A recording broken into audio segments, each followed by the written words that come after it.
VV National Plastic Chairs. உடலுக்கு rest, சேருக்கு best. Holidays nale adu namma GT Holidays da. GT Holidays, South India's #1 travel brand. You know you are special when you're with GT Holidays.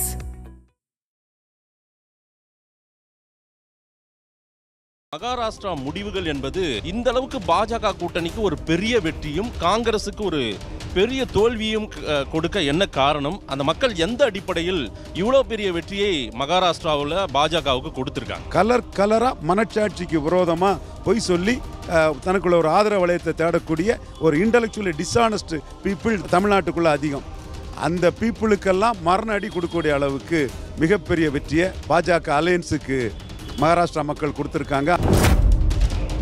எங்கள் அண்ணன் ரஜினிகாந்த் கிட்ட பேசிக்கிட்டு இருக்கும்போதே Maharashtra result எப்படி இருக்குன்னு கேட்டார். தம்பி சீமா, அண்ணன் ரஜினிகாந்த் எல்லாம் இருக்குமா? நான் சொன்னேன், அண்ணே மாலி தங்கர் வஞ்சாராவை ஆர்கனைஸ் பண்ணி மோடி பாஜக வந்து தெளிவாக கம்யூனலை காஸ்ட் ஆர்கனைஸ் பண்ணி தெளிவாக ஜெயித்துருவாங்கன்னு சொன்னேன். அதே மாதிரி தான் வெற்றியும் பெற்றிருக்காங்க.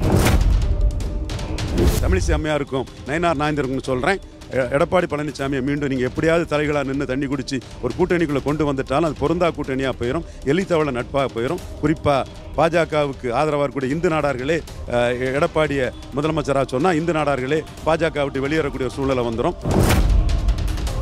மகாராஷ்டிரா வெற்றியை பொறுத்தவரையில் ஏதோ சதி நடந்திருக்கிறது. இப்படியெல்லாம் வந்து ஒட்டுமொத்தமாக ஏக்நாத் சிண்டே டீமு அத்தனை எம்எல்ஏக்களும் எப்படி ஜெயிப்பாங்க, அஜித் பவார் ஆட்கள் எப்படி ஜெயிப்பாங்கன்ற ஒரு சந்தேகத்தை உத்தவ் தாக்கரே சிவசேனா வந்து சந்தேகத்தை எழுப்புறாங்க.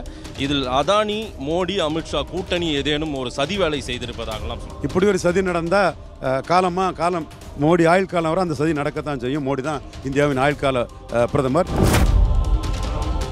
ஆதன் தமிழ் நேயர்களுக்கு வணக்கம். நம்முடைய அரசியல் திறனாய்வாளர் திரு ரவீந்திரன் துரைசாமி அவர்கள் இணைந்திருக்கிறார்.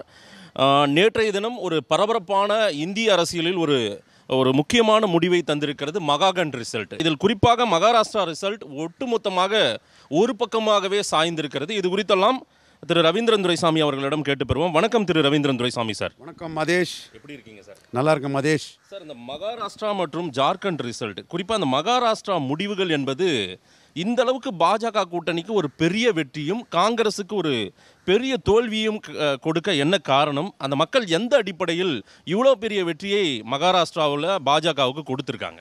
மோடியோட வெல்விஷரான சப்போர்ட்டரான நாமே வெற்றி பெறுவோம், இந்த அளவுக்கு பெரிய வெற்றி பெறுவோம்னு கண்டிப்பாக எதிர்பார்க்கல. காரணம், எப்படியும் மகாராஷ்டிரா வெற்றி பெற்றாக வேண்டும்.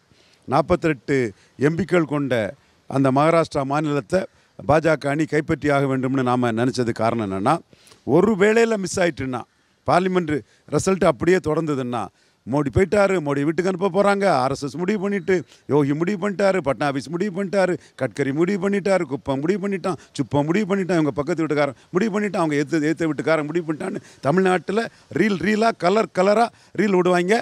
மனச்சாட்சியே இல்லாமல் பொய் சொல்லுவாங்க. அந்த பொய்க்கு ஒரு வேல்யூ இருக்குங்கிறனால இவன் வந்து எதுவுமே நம்ம நியாயமாக பேசுகிறோமா, கான்ஷியஸ் படி பேசுகிறோமா, மோடினாலே இந்தியாவே மோடி நாடுங்கிற அளவுக்கு மோடி உயர்ந்துட்டாப்புல, லீடரை போத பார்ட்டியாக மோடி உயர்ந்துட்டாப்புல, மோடி பிரைம் மினிஸ்டருங்கிறதுல காம்ப்ரமைஸே கிடையாது. இதெல்லாம் அவனுக்கு தெரியும். தெரிஞ்சாலும் அவன் வன்மத்திலேயோ காழ்ப்புணர்ச்சியோங்கிறத விட வியூஸ் போகுங்கிறதுக்காக கலராக மனச்சாட்சிக்கு விரோதமாக பொய் சொல்லி தனக்குள்ள ஒரு ஆதரவு வளையத்தை தேடக்கூடிய ஒரு இன்டெலெக்சுவலி டிஸ்ஆனஸ்ட் பீப்புள் தமிழ்நாட்டுக்குள்ளே அதிகம்.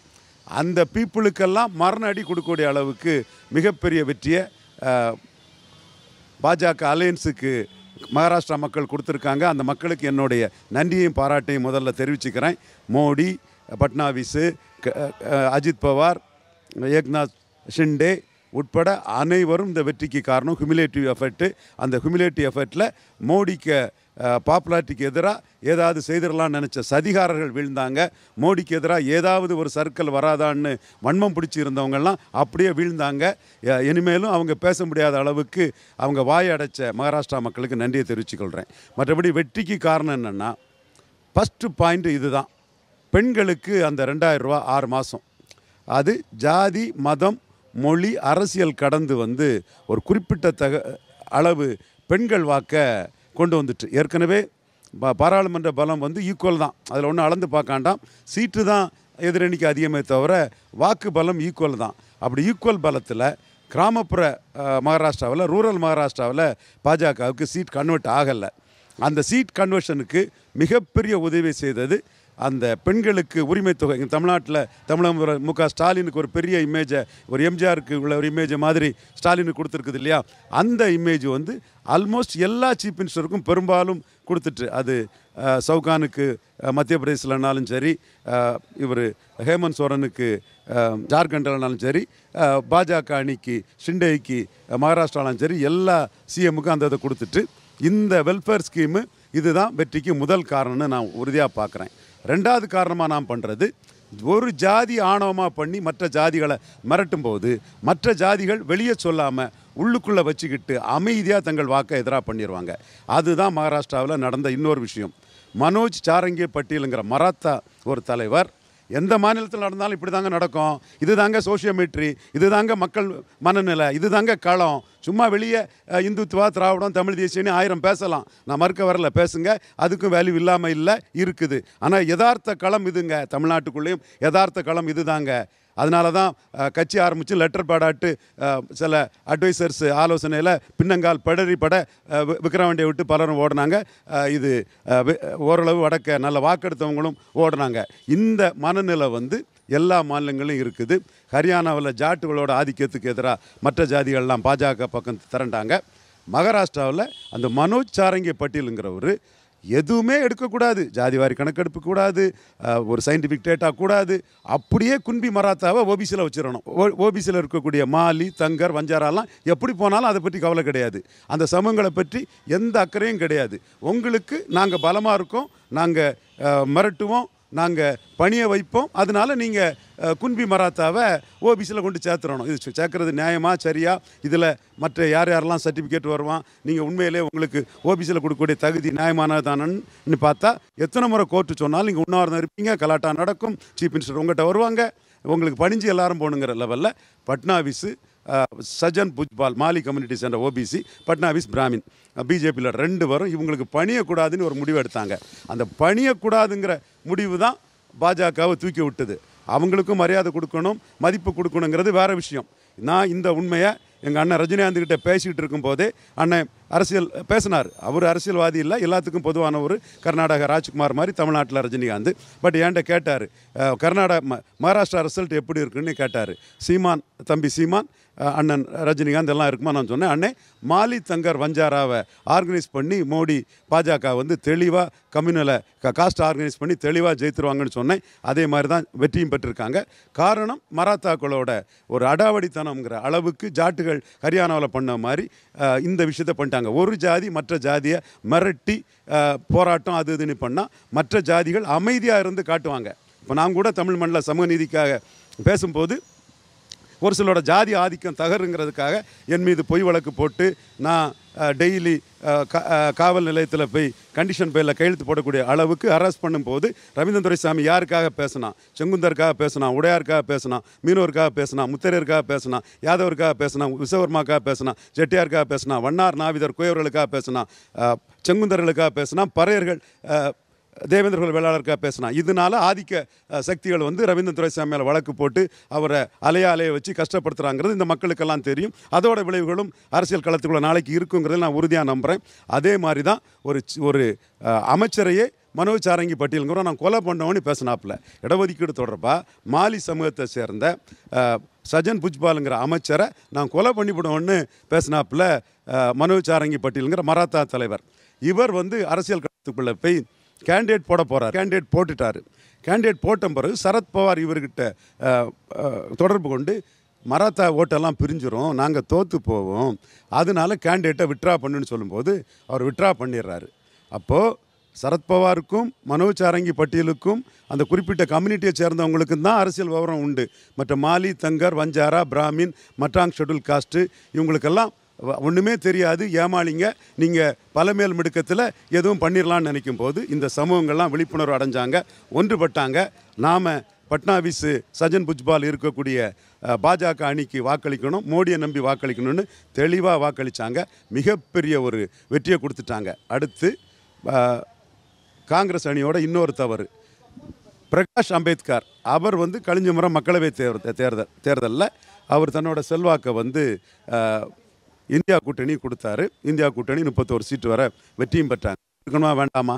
நீங்கள் அவரை டேக்கன் ஃபார் கிராண்டடாக நினச்சி அந்த அட்டவணைப்புரிய மக்களுக்கெல்லாம் ஒரு வேல்யூ கிடையாது. அப்படியே ராகுல் காந்தி கவர்ச்சியிலையும் இவங்க பிரியங்கா காந்தி கவர்ச்சியிலையும் சோனியா காந்தி குடும்ப கவர்ச்சியிலையும் இலவசமாக எஸ்சி மக்கள்லாம் ஓட்டு போட்டுருவாங்கன்னு நீங்கள் கணக்கு போட்டீங்க. அவரோட அமைப்பு வந்து தேர்தலில் ஃபைட் பண்ணாங்க. இந்தியா கூட்டணிக்கு விழுந்த ஓட்டில் 4% வாக்கை அப்படியே தட்டி தூக்கி ஒரு பெரிய பின்னடைவை இந்தியா கூட்டணிக்கு தெளிவாக கொடுத்துட்டாப்புல. இது கவர்ச்சியில் ஓட்டு வந்துடும், அட்டவணை புரி மக்கள்லாம் ஏமாளிங்க, சும்மா கண்ணை மூடிக்கிட்டு மோடி எதிர்ப்பில் பாஜக எதிர்ப்பில் கான்ஸ்டியூஷனை மோடி வந்தால் கிழிச்சு போட்டுருவார், இடஒதுக்கீடு ரத்து பண்ணுவாருங்கிற பொய் செய்திக்காகலாம் அப்படியே ஓட்டு போட்டுருவாங்கன்னு நம்பின காங்கிரஸ் வந்து இந்த சட்டமன்ற தேர்தலில் அதெல்லாம் தவறுன்னு ஏமாந்துட்டாங்க. அதில் வந்து பிரகாஷ் அம்பேத்கருக்கு பேரன் அரசியல் சக்தியாகி ஒரு 4% வாக்கு கழிஞ்ச மக்களவைத் தேர்தலில் காங்கிரஸுக்கு அணிக்கு விழுந்த வாக்கை அப்படியே எடுத்திருக்கிறாப்புல. அடுத்தால இவங்களோட இன்னொரு தவறு என்னென்னா, மக்களவையில் ஜெயித்ததும் அப்படியே மோடியையே வீழ்த்திட்டோம், என்னமோ நம்ம அப்படியே நேரடியாக மகாராஷ்டிராவில் ஆட்சி அதிகாரத்தில் இருந்துறோம்னு நினச்சி 3 பேரும் அவங்களுக்குள்ள ஜெயித்தாச்சுன்னு நினச்சி சண்டை போட்டாங்க. அது அவங்களுக்கு பெரிய பின்னடைவை கொடுத்தது. அடுத்தால என்டிஏ பொறுத்த அளவில் அவங்களோட நோக்கம் என்னென்னா, இங்கேயும் தோத்தா மோடிக்கு இமேஜியை காலி பண்ணதுக்கு உலக அளவில் ஒரு சதித்திட்டம் நடக்கும், இந்திய அளவில் ஒரு சதித்திட்டம் நடக்கும், மாநில அளவில் ஒரு சதித்திட்டம் நடக்கும்னு சொல்லும்போது கண்டிப்பாக வெற்றியே பெற்று தீரணுன்னு பாஜகவும் சரி, நம்மளோட பொலிட்டிக்கல் சர்வைவல் இதில் தான் இருக்கும். யார் சீஃப் மினிஸ்டர் ரெண்டாவது பார்த்துக்கலான்னு ஏக்நாத் ஷிண்டேனாலும் சரி, அஜித் பவார்கிட்ட இருக்கக்கூடிய பிரபலமான தலைவர்களாலும் சரி தெளிவாக ஒர்க் பண்ணாங்க, மிகப்பெரிய வெற்றியை பெற்றாங்க. இன்றைக்கி காங்கிரஸுக்கு வந்து ஒரு பெரிய பின்னடைவை மகாராஷ்டிராவில் சந்திச்சிருக்குன்னா இதிலிருந்து நாளைக்கு எப்படி எழும்பி வர முடியுங்கிறது பெரிய கேள்விக்குறியாக காங்கிரஸுக்கு இருக்குது. இன்றைக்கும் மோடி கூட என்ன பண்ணுறாருன்னா, அவர் உத்தவ் தாக்கரேயை பெருசாக எதுக்கல்ல, சரத்பவாரை பெருசாக எதுக்கல்ல, காங்கிரஸை தான் பேரசைட் ஒட்டுண்ணி உங்கள் ஓட்டை உறிஞ்சிருங்கிற ஒரு அலர்ட்னஸை கொடுக்குறாரு. தமிழ்நாட்டிலையும் மு.க. ஸ்டாலின் அவர்களை மோடி எதிர்க்கவில்லை. இது தமிழிசைக்கு புரியலை, நயினார் நாகேந்திரனுக்கு புரியலை, ரவீந்திரன் துரைசாமிக்கு தெளிவாக தெரியுது. அதைத்தான் நான் மோடிக்கு என்ன ஓட்டம், what is embedded in Modi's mind could be rekindled by Raveendran துரைசாமிங்கிறது தமிழ் மண்ணில் பல விஷயங்களில் உறுதியான நிரூபிக்கப்பட்ட ஒன்று. அந்த வகையில் தான் நான் சொல்கிறேன், மோடியோட பேரசைட்டு அந்த விமர்சனங்கிறது காங்கிரஸ் தான் இங்கே பலகீனப்படுத்த வேண்டிய கட்சி, மாநில கட்சிகள் காங்கிரஸுக்கிட்ட ஏமாந்துடக்கூடாதுன்னு தான் மோடி போகிறாரு. அந்த வகையில் மகாராஷ்டிராவில் காங்கிரஸ் பலகீனமடைஞ்ச காங்கிரஸ் இன்னும் மேலும் பலகீனமடையும். அதோட மோடியோட வீகத்துக்கு இது ஒரு பெரிய வெற்றி. அதே வேளையில் ஜார்க்கண்டில் ஹேமந்த் சோரன் வெற்றி பெற்றிருக்கிறாரு. அந்த வெற்றியை நான் பாராட்டுறேன். ஹேமந்த் சோரனுக்கு சிம்பதி இருக்குது, அந்த சிம்பதி அவருக்கு கை கொடுத்துருக்குது. ட்ரைபல் இஷ்யூவில் வந்து பங்களாதேஷ் இன்ஃபில்ட்ரேட்ஸ்ன்னு பேசுனது ட்ரைபல்ஸ் மத்தியில் எந்த தாக்கத்தையும் ஏற்படுத்தலை. ட்ரைபல்ஸ் வந்து சிறைக்கு போனால் தங்கள் சமூகத்துக்கு பெருமை சேர்க்கக்கூடிய தங்கள் தலைவர் ஹேமந்த் சோரன் சீஃப் மினிஸ்டர் ஆகணும்னு முழுமையாக ஓட்டு போட்டுட்டாங்க. பல பெரிய பெரிய ட்ரைபல் தலைவர்கள் எல்லாம் பாஜக இறக்கியும் எங்களுக்கு லீடர் தான் முக்கியம், ரெப்ரசன்டேஷன் முக்கியம் இல்லை, லீடர் தான் முக்கியம், ரெப்ரசன்டேஷன் முக்கியம் இல்லைன்னு ட்ரைபல்ஸ் வந்து ஹேமந்த் சோரனுக்கு வாக்களிச்சிட்டாங்க. இதே தான் வந்து தெலுங்கானாவிலே நடந்தது. ரேவந்த் ரெட்டி லீடர் தான் முக்கியம். சந்திரசேகராவ் கூட 8-10 ரெட்டி இருந்தாலும் ரெப்ரசன்டேட்டிவ் ரெட்டி முக்கியம் இல்லை, லீடர் ரெட்டி முக்கியம்னு காங்கிரஸுக்கு வாக்களித்த மாதிரி லீடர் ட்ரைபல் ஹேமந்த் சோரன் முக்கியம்னு நிறைய ட்ரைபல்ஸுக்கு பாஜக முக்கியத்துவம் கொடுத்தும் அந்த லீடர் ட்ரைபல்ஸ் கன்சால்டேட் ஆகிட்டாங்க. ட்ரைபல்ஸ் ஓட்டு தெளிவாக விழுந்துட்டு பாஜக படிக்க வேண்டிய பாடம், நாம் மதிப்புக்கும் மரியாதைக்கும் உரிய 4வது முறையும் பிரதமராக வரணும்னு நாம் மனப்பூர்வமாக விரும்பி செயல்படக்கூடிய மோடி படிக்க வேண்டிய ஒரு பாடம் என்னென்னா, நெகட்டிவ் பொலிட்டிக்ஸு எந்த இடத்துக்குள்ளேயுமே வந்து சரியாக கை கொடுக்காது. அந்த பங்களாதேஷ் இன்ஃபில்ட்ரேட்ஸுங்கிறத வச்சு பண்ணின நெகட்டிவ் பொலிட்டிக்ஸ் கை கொடுக்கல. ஒரு ட்ரைபல் ப்ரைடுங்கிற ஹேமந்த் சோரனுக்கு பாசிட்டிவ் பொலிட்டிக்ஸ் அங்கே கை கொடுத்துட்டு, அதே வேளை மாலி தங்கர் வஞ்சாராக்களுக்கு பிரதித்துவங்கிற அந்த பாசிட்டிவ் பொலிட்டிக்ஸ் வந்து பாஜகவுக்கு மகாராஷ்டிராவில் கை கொடுத்தது. இதே புள்ளியில் காங்கிரஸ் வந்து ஹேமந்த் சோரனுக்கு சப்செர்வியண்டாக போகிறதும், ஹேமந்த் சோரனை நம்பி காங்கிரஸ் அங்கே இருக்க வேண்டிய ஒரு சூழ்நிலையும் மோடிக்கு வந்து சாதக அம்சமாக தான் மோடி அதை பார்ப்பார். என்றாலும் தோல்வி தான், அதை மறுக்க முடியாது. பாராளுமன்றத்தில் வெற்றி பெற்ற ஜார்க்கண்டில் பாரதிய ஜனதா கூட்டணி தோல்வி அடைஞ்சிருக்குது. ஆல் அசாம் ஸ்டூடெண்ட்ஸ் யூனியன்கிற பாஜக விட்டு போன ஒரு கூட்டணியை சேர்த்துருக்காங்க. அது பொருந்தா கூட்டணியாக போயிட்டு தமிழிசை அம்மையாருக்கும் நயினார் நாகேந்திரனுக்கும் சொல்கிறேன், எடப்பாடி பழனிசாமியை மீண்டும் நீங்கள் எப்படியாவது தலைகளாக நின்று தண்ணி குடித்து ஒரு கூட்டணிக்குள்ளே கொண்டு வந்துட்டாலும் அது பொருந்தா கூட்டணியாக போயிடும், எலித்தவளை நட்பாக போயிடும். குறிப்பாக பாஜகவுக்கு ஆதரவாக இருக்கக்கூடிய இந்து நாடார்களே எடப்பாடியை முதலமைச்சராக சொன்னால் இந்து நாடார்களே பாஜக விட்டு வெளியேறக்கூடிய ஒரு சூழ்நிலை வந்துடும். பொருந்தா கூட்டணியாக போனது கொடுத்த சீட்டில் 90% சீட்டை ஆல் ஸ்டூடெண்ட்ஸ் யூனியனுங்கிற பாஜக விட்டு போன ஒரு கூட்டணி கட்சியை மீண்டும் கொண்டு வந்தது. அது பெரிய அளவு தோல்வி அடைஞ்சதும் பாஜக தோல்விக்கு ஒரு ஜார்க்கண்டில் ஒரு முக்கிய காரணம். அடுத்தபடியாக பாஜகவுக்கு இன்னொரு பின்னடைவு, ட்ரைபல் அல்லாத குருமி சமூக ஓட்டுக்களை மகாட்டோ அந்த குருமி சமூக லீடர் புதுக்கட்சி பார்லிமெண்ட்டில் என்டர் பண்ணவர், அசம்பிளிலையும் அவர் கணிசமான வாக்கு சதவீதத்தை பெற்றுட்டார். எது எப்படியோ பாராளுமன்றத்தில் ஜெயித்த ஜார்க்கண்டில் பாஜக வந்து தோற்றுருக்குங்கிறது தெளிவான ஒரு விஷயம். அதிலிருந்து பல பாடங்களை மோடி படிக்கத்தான் செய்வார். அந்த புள்ளியில் மோடி வந்து டாக்டர் அம்பேத்கர் சொல்கிற மாதிரி ஐடென்டிஃபை த எனிமிங்கிறதுல அவரோட எனிமியை ஐடென்டிஃபை பண்ணியிருக்கிறது 10 ஜன்பாத்தையும் காங்கிரஸையும் தான். ஒட்டுண்ணியா ஸ்டாலின்கிட்ட இருந்து முஸ்லீம் வாக்குகளை உறிஞ்ச பார்க்கும், ஒட்டுண்ணியா அகிலேஷ் யாதவ்கிட்ட இருந்து முஸ்லீம் வாக்குகளை உறிஞ்ச பார்க்கும், ஒட்டுண்ணியா உமர் அப்துல்லாட்ட இருந்து முஸ்லீம் வாக்குகளை உறிஞ்ச பார்க்கும், ஒட்டுண்ணியா தேஜஸ்வி யாதவ்கிட்ட இருந்து முஸ்லீம் வாக்குகளை உறிஞ்ச பார்க்கும், கம்யூனிஸ்டில் இருந்து உறிஞ்ச பார்க்கும். இந்த காங்கிரஸுக்கிட்ட அலர்ட்டாக இருங்குங்கிறது தான் எங்களோட கருத்தும், அதுதான் மோடிக்கு கருத்தும் அதுதான். மகாகண்ட் ரிசல்ட்டை பொறுத்த வரையில் நாடாளுமன்ற தேர்தலில் மகாராஷ்டிராவில் ஒரு பெரிய தோல்வியை கண்ட பிஜேபி இந்த முறை ஒரு பெரிய வெற்றியை வந்திருக்குது. ஜார்க்கண்டில் வெற்றி பெற்ற பிஜேபி இங்கே வந்து தோல்வியை கண்டிருக்குது. இந்த டிஃப்ரென்ஸை நம்ம எப்படி, நாடாளுமன்ற தேர்தல் சட்டமன்ற தேர்தல், அந்த வித்தியாசத்தை நீங்கள் எப்படி பார்க்குறீங்க? கண்டிப்பாக நான் ஆனஸ்ட்டாக ஒத்துக்கிறேன். மோடிக்கு 14லையும் 19லையும் ஒரு பெரிய ஆதரவெல்லாம் இருந்தது. அன்னைக்கு மோடிக்கு எதிர்ப்பு உருவாகலை. 24ல் மோடிக்குன்னு ஒரு எதிர்ப்பும் உருவாயிட்டுங்கிறத நான் ஆனஸ்ட்டாக ஒத்துக்கிறேன். இந்தியா முழுக்க பல மாநிலங்களில் உருவாயிட்டு அந்த எதிர்ப்பை எப்படி டைலூட் பண்ணி எப்படி அடிக்கணுங்கிறது எங்களுக்கும் தெரியும், மோடிக்காக சிந்திக்கக்கூடிய எங்களுக்கும் தெரியும். எங்களை விட ரொம்ப நல்லா பல மடங்கு மோடிக்கும் தெரியும். அதைத்தான் நாம் சொல்கிறோம், what is embedded in Modi's mind could be rekindled by RT டீம்ங்கிறத நாங்கள் பெருமையாக சொல்கிறோம். ஏன்னா அந்த 24லே ஒரு பெரிய எதிர்ப்பை, மோடிக்கு எதிர்ப்பு வந்து இந்தியா முழுக்க தொடங்கியிருக்குன்னா 29 பெரிய சிக்கலில் தான் அப்போ ஃபேஸ் பண்ண போகிறார் மோடி. நிச்சயமாக அப்படி ஒரு சிக்கல் இருக்குன்னு எங்களுக்கு தெரியும்.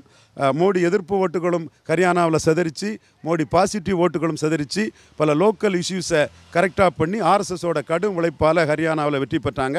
அதே தன்மைகள் வந்து ஜார்க்கண்ட்லேயும் இன்றைக்கி இருக்குது. பட் இதெல்லாம் புரிஞ்சுக்கிட்டு இதை எப்படி டேக்கிள் பண்ணுங்கிறது மோடிக்கு மிக மிக நன்றாக தெரியும். அந்த வகையில் தான் மோடி இன்னைக்கு இந்துத்துவாயை தாண்டி எடுத்திருக்கக்கூடிய 2 இது. ஒட்டுண்ணி காங்கிரஸுக்கிட்ட ஸ்டாலின் கவனமாக இருக்கணும், ஒட்டுண்ணி காங்கிரஸுக்கிட்ட உமர் அப்துல்லா கவனமாக இருக்கணும், ஒட்டுண்ணி காங்கிரஸுக்கிட்ட கம்யூனிஸ்ட் கவனமாக இருக்கணும், ஒட்டுண்ணி காங்கிரஸுக்கிட்ட அகிலேஷ் யாதவ் கவனமாக இருக்கணும், ஒட்டுண்ணி காங்கிரஸுக்கிட்ட தேஜஸ்வி யாதவ், ஒட்டுண்ணி காங்கிரஸுக்கிட்ட சரத்பவார் கவனமாக இருக்கணுங்கிற ஒரு புள்ளி. இது தமிழிசைக்கு தெரியாது, நயனா நாயந்தனுக்கு தெரியாது, விட்டுருங்க அவங்கள.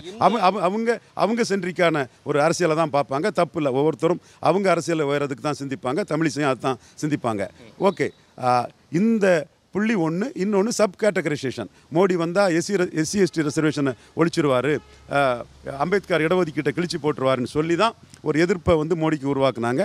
அதை டைல்யூட் பண்ணுறதுக்கு மோடி என்ன பண்ணுறாருன்னா, கடையருக்கும் சமூக நீதி, மோஸ்ட் டிப்ரெஸ்டு ஷெட்யூல் காஸ்ட்டுக்கு இடஒதுக்கீடுங்கிறதுல எல்லா மாநிலங்கள்லேயும் அவர் ஸ்கீம் பண்ணி வராரு. எந்தெந்த மாநிலங்கள் அது கரெக்டாக இருக்குமோ அதை மோடி செய்துட்ருக்கிறாரு. மைக்ரோவாக ஒவ்வொரு விஷயத்தையும் மோடி பார்த்து தான் செய்கிறாரு.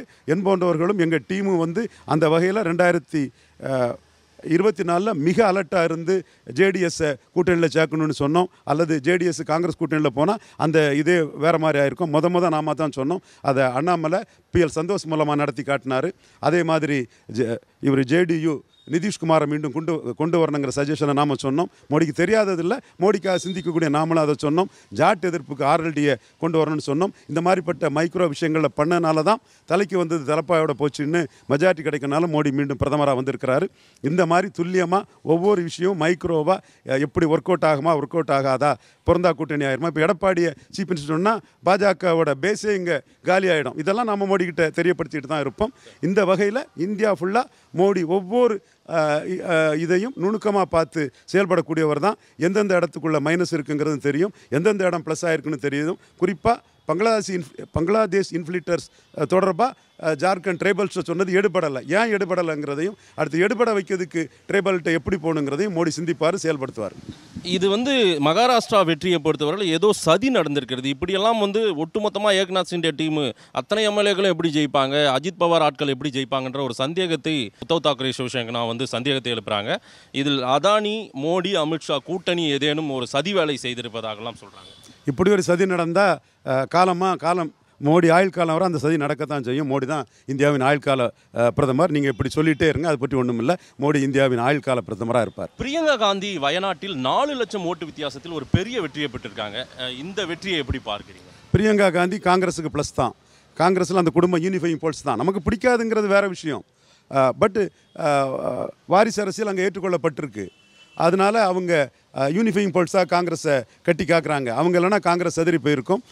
பிரியங்கா காந்தி தென்னிந்தியாவில் அவங்களுக்கு வந்து தெலுங்கானா, கேரளா, தமிழ்நாடு போன்ற இடங்களில் பிரியங்கா காந்தி ஒரு ப்ளஸ் தான். தமிழ்நாட்டில் அந்த குடும்பத்துக்குள்ள வேல்யூ இன்னும் குறையலை. அந்த குடும்பத்துக்குள்ள வேல்யூ தமிழ்நாட்டில் இருக்குது. தத்திராயத்தை கோத்திர கவுல் பிராமணர் மண்ணாட்டே இருக்குது இந்த மண்.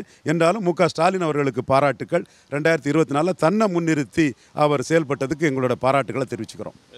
அடுத்து மகாராஷ்டிரா முதல்வர் ஏக்நாத் சிண்டேவா, பட்னாவிஸா இருக்குமா? என்ன முடிவை பிஜேபி எடுக்க போகுது? தலைமை பல ப்ரோஸ் அண்ட் கான்ஸை பார்த்து தான் செய்வாங்க. எனக்கு இதில் ஒப்பீனியன் ஒன்றும் கிடையாது.